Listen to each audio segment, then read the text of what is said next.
Recently India में एक movie release होती है धुरंधर और आजकल ये सोशल मीडिया पर काफी डिस्कस हो रही है। इंडिया में तो इस मूवी ने कोई खास बिजनेस नहीं किया, लेकिन हो सकता था वर्ल्ड वाइड थोड़ा बहुत बिजनेस कर लेती। लेकिन अब वो भी नहीं हो सकता, क्योंकि इंडिया के बाद जहां सबसे ज्यादा बॉलीवुड मूवीज देखी जाती है, वहां इसे एंटी पाकिस्तान अनाउंस करके बैन कर दिया गया है। जी हाँ, ये आर्टिकल पढ़ें। Gulf countries ban Indian film धुरंधर ओवर एंटी पाकिस्तान कंटेंट। और इस बात को लेके इंडियन बहुत गुस्से में है कि हमारी मूवी क्यों बैन कर दी। काफी अरसे बाद तो कोई ऐसी मूवी आई थी जिसने थोड़ा बहुत बिजनेस करना स्टार्ट किया था। धुरंधर बिजनेस करने से पहले ही ब्लंडर साबित हो गई। सबसे पहले तो समझ लें कि गल्फ कंट्रीज कौन कौन सी हैं। इसको कंफ्यूज मत कर लेना अरब कंट्रीज से, दोनों अलग अलग हैं। गल्फ कॉरपोरेशन काउंसिल के बारे में आपने सुना होगा, जीसीसी। गल्फ कॉरपोरेशन काउंसिल ये एक इंटरनेशनल ग्रुप है जहां पे आपको ये सब कंट्रीज देखने को मिलेंगी: Kuwait, Bahrain, Qatar, UAE, Oman और सऊदी अरब। ये सब कंट्रीज ने मिलके काउंसिल या तंजीम कह लो वो बनाई हुई है। और ये सब जीसीसी कंट्रीज एक दूसरे के साथ बहुत अच्छे ताल्लुकात रखती हैं। और इन जीसीसी कंट्रीज का लीडर सऊदी अरब को समझा जाता है।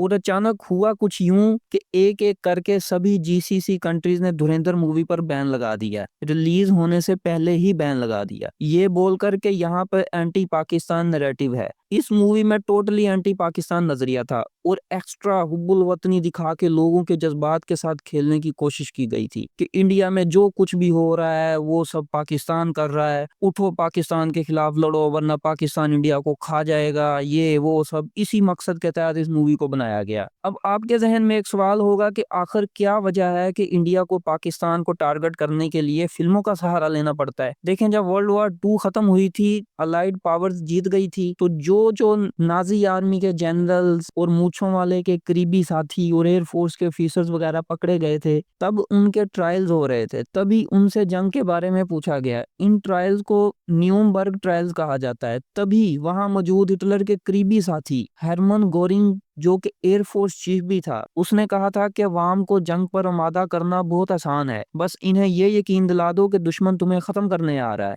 और जो लोग अमन की बात करें उन्हें गद्दार और दुश्मन का एजेंट करार दे दो। ये तरीका हर मुल्क में काम करता है, चाहे वो मुल्क जमहूरी हो या अमरीत। और मोदी गवर्नमेंट इसी पॉलिसी को अपनाए हुए है कि आम इंडियन अवाम को ये बावर करवा दो कि किसी ना किसी तरह पाकिस्तान तुम्हें खत्म करने आ रहा है। वतन की खातिर लड़ो मरो, जान का नजराना लगा दो। जब छावा मूवी रिलीज हुई थी, तब सिनेमाज के बाहर बहुत से लोग जज्बाती हो गए थे कि हमारे हिंदू हीरोज के साथ मुसलमानों ने कितना भयानक सलूक किया, ये वो। हालांकि हिस्ट्री कुछ और कहती है। और मोदी ये बहुत अच्छे से जानता है कि पाकिस्तान और चाइना एक ना एक दिन अपने इलाके वापस लेंगे। पाकिस्तान इंडियन ऑक्युपाइड कश्मीर लेगा और चाइना अरुणाचल प्रदेश वापस लेगा। और इंडियन गवर्नमेंट ये बात अच्छे से जानती है। इंडिया जो कि एक वक्त में पाकिस्तान से ज्यादा जीसीसी कंट्रीज के करीब हो गया था, लेकिन अब सिचुएशन चेंज हो गई है। एक एक करके जो भी एंटी पाकिस्तान मूवीज होती हैं उसे ये गल्फ कंट्रीज बैन करने लग गई हैं। हालांकि इंडिया के बाद बॉलीवुड मूवीज की मेजर मार्केट ये गल्फ कंट्रीज ही हैं। लेकिन चूंकि अब सऊदी अरब ने पाकिस्तान के साथ डिफेंस पैक्ट साइन कर लिया है, तो वो कोई भी ऐसा मवाद जो एंटी पाकिस्तान होगा उसे सऊदी सिनेमाज में कैसे चलने दे सकता है। जियोपॉलिटिक्स में एक कहावत बहुत फेमस है, no permanent friend no permanent enemy. वही गल्फ कंट्रीज जहां इंडिया का बहुत असर रसूख था, पाकिस्तान से ज्यादा होता था,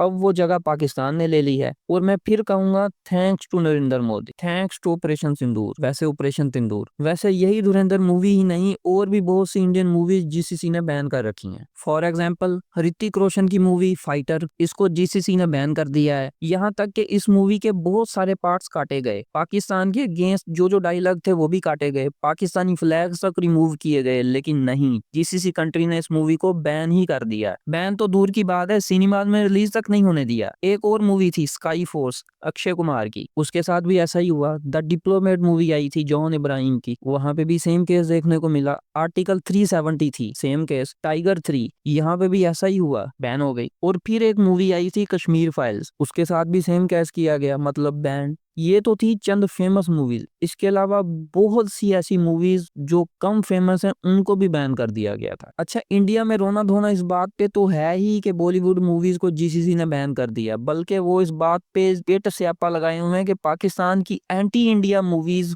क्यों बैन नहीं होती गल्फ कंट्रीज में। अच्छा, इंडियन रोना धोना इस बात पे तो कर ही रहे हैं कि बॉलीवुड मूवीज जीसीसी ने बैन कर दी, बल्कि वो इस बात पे पेट से आपा लगाए हुए हैं कि पाकिस्तान की एंटी इंडिया मूवीज होती हैं उसे गल्फ कंट्रीज ने बैन क्यों नहीं किया। जैसे वो एक शान सूद की फेमस मूवी आई थी द वॉर। खैर, मैंने वॉर मूवी नहीं देखी हुई और ना ही इस पे बात करूंगा। एक और पाकिस्तानी मूवी शेर दिल, उसे भी जीसीसी ने बैन नहीं किया। तो इंडिया इसी बात पे रोने लगा हुआ है कि हमारी मूवीज को तो बैन किया हुआ है, पाकिस्तान की मूवी को बैन क्यों नहीं किया गया। वैसे बता दूं, शेर दिल बहुत अच्छी मूवी है और पाकिस्तानी बॉक्स ऑफिस में हिट हुई थी, आप जरूर देखना। अच्छा, अभिनंदन तो याद होगा ना कि कैसे पाकिस्तान में मिग 21 लेके आया था, फिर उसका जो हाल हुआ वो सारी दुनिया ने देखा और इंडियन ने जिल्लत और रुसवाई से बचने के लिए अभिनंदन पे भी 2020 में फिल्म बना दी। वैसे हद है। और वहां उसे हीरो की तरह दिखाया गया कि जबकि असल में जो हाल हुआ था वो आपके सामने है। अब देखिएगा, आने वाले दिनों में इंडिया कुलभूषण यादव पे भी कोई ना कोई फिल्म बना देगा। कुलभूषण यादव का तो पता होगा ना, इंडियन रॉ एजेंट जो पाकिस्तान में दहशतगर्दी करते हुए पकड़ा गया था। हालांकि ये जैसे ही ईरान के रास्ते पाकिस्तान दाखिल हुआ था, पहला मिशन था इसका और वहीं हमारी आईएसआई ने इसे धर लिया। लेकिन फ्यूचर में देखिएगा, इंडियन इसे इस तरह दिखाएगा कि अकेले कुलभूषण यादव ने पाकिस्तान के सैकड़ों आर्मी और आईएसआई पर्सनल को मारा, पाकिस्तान में तबाही फैला दी, ये वो वगैरह वगैरह। वैसे ना, इंडिया में एक प्रॉब्लम है, जब मुसलसल बॉलीवुड मूवीज घाटे में जाने लग जाएं तो इनके एक्टर और प्रोड्यूसर्स को यह ख्याल आता है कि हुब्बल वतनी पे मूवी बनाते हैं, बिजनेस करेगी, और गोदी मीडिया तो है ही हिंदू नैरेटिव प्रमोट करने के लिए, तो बस फिर अक्षय कुमार साहब आते हैं और एंटी पाकिस्तान मूवी बना देते हैं। जहां अक्षय कुमार की 5 मूवी लगातार फ्लॉप हो रही होती हैं, वहीं एक एंटी पाकिस्तान मूवी बना के वो बिजनेस कर लेते हैं। इससे पहले भी बॉलीवुड एक चीप हरकत कर चुका है, छावा जैसी मूवी बना के, जिसमें सारी हिस्ट्री को ही तोड़ मरोड़ कर रख दिया। चलो, मॉडर्न एरा की तो समझ आती है कि एंटी पाकिस्तान मूवीज बना रहे हैं, लेकिन अपने ही खित्ते की हिस्ट्री को क्यों तोड़ मरोड़ रहे हैं। छावा मूवी के रिलेटेड फैसल वड़ैच की ये वीडियो लाजमी देखिएगा, जहां फैसल वड़ैच ने इंडियन हिस्टोरियन को मद्देनजर रखते हुए छावा के पोल खोले हुए हैं। वैसे मैंने धुरंधर मूवी अभी तक नहीं देखी, बल्कि मैंने 2019 के बाद से इंडियन मूवीज देखना ही बंद कर दी थी। अच्छा, इसके अलावा इंडिया में एक और कंसर्न बहुत